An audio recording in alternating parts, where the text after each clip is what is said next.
Assalamualaikum warahmatullahi wabarakatuh. Rahayu Rahayu Sagung Dumadi. Mahakarya Empu Tantular.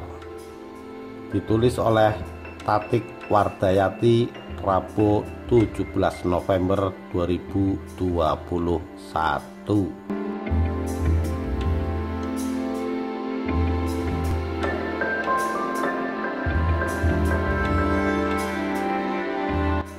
Tak salah kalau Anda mengetahui dari buku-buku sejarah mengenai kemasyhuran kerajaan Majapahit yang berhasil mempersatukan Nusantara.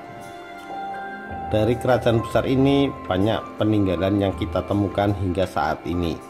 Salah satunya adalah Candi Borobudur.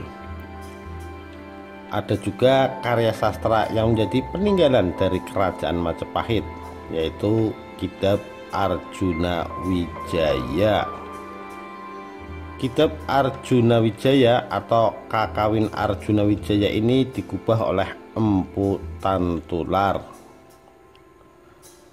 Ditulis dalam bahasa Jawa kuno, karya sastra ini dibuat pada masa pemerintahan Raja Hayam Wuruk yang memerintah Kerajaan Majapahit antara tahun 1350 sampai 1389.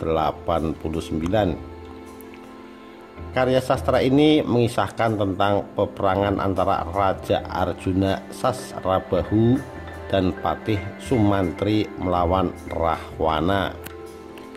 Cerita yang sangat populer didasarkan pada Uttarakanda, bagian terakhir dari kitab Ramayana. Kisah dalam kitab Arjuna Wijaya ini mengandung nilai religi, etika, dan estetika sehingga kerap dipertunjukkan dalam pagelaran wayang. Dalam karya sastra itu, Arjuna Wijaya dikisahkan adalah putra tunggal Prabu Kartawijaya, Raja Maespati, yang setelah naik tahta dikenal dengan sebutan Prabu Arjuna Sasrabahu. Mengutip dari buku Kitab-Kitab dari Abad Silam karya Endar Wismulyani tahun 2018, gelar yang diberikan itu karena ketika Pertiwikrama wujudnya berubah menjadi raksasa sebesar bukit yang memiliki 100 kepala dan 1000 tangan yang memegang berbagai macam senjata. Dikisahkan bahwa Arjuna Wijaya adalah titisan Batara Wisnu yang sakti mandraguna dan berwibawa.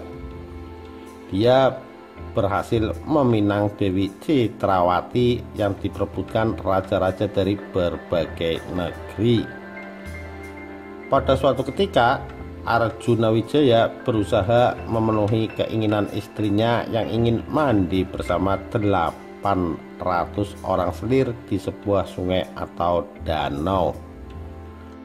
Arjuna Wijaya lalu Pertiwikrama supaya bisa membendung sungai dan membuat danau buatan yang sangat luas. Ternyata luapan air yang terbendung malah semakin tinggi hingga menggenangi daerah di sekitarnya, termasuk perbukitan Janakya, tempat Raja Alengka bernama Rahwana sedang membangun pesanggrahan. Bangunan pesanggrahan Rahwana itu dalam sekejap hancur dilanda air bah. Tentu saja ini membuat Rahwana murka. Dia mengirimkan abdi kepercayaannya Detya Kalamarica untuk melakukan penyelidikan. Namun setelah diselidiki malah muncul keinginan Rahwana merebut Dewi Citrawati sehingga perang pun tidak terelakkan lagi. Peperangan yang terjadi antara prajurit Maespati dan Alengka ini berlangsung sangat sengit hingga kedua belah pihak kehilangan sosok penting.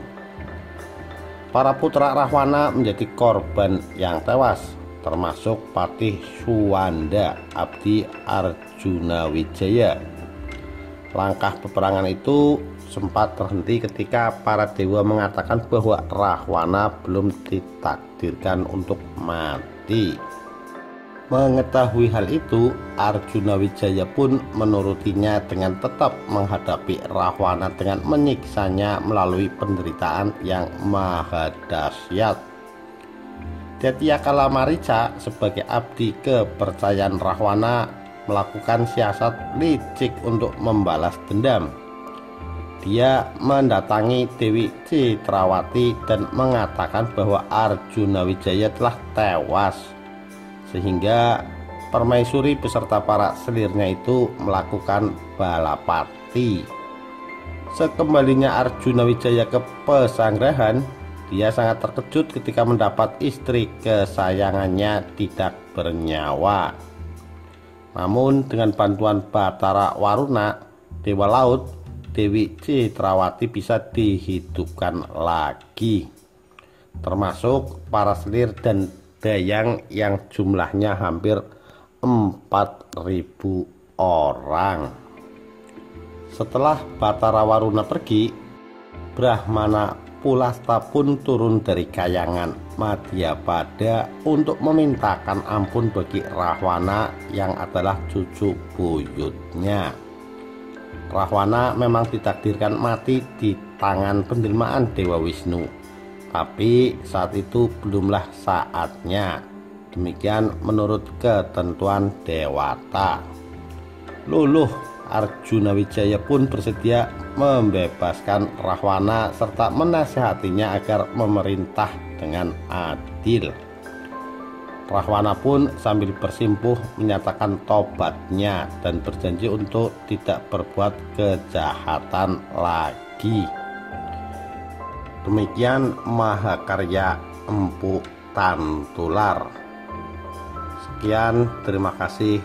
Wassalamualaikum warahmatullahi wabarakatuh.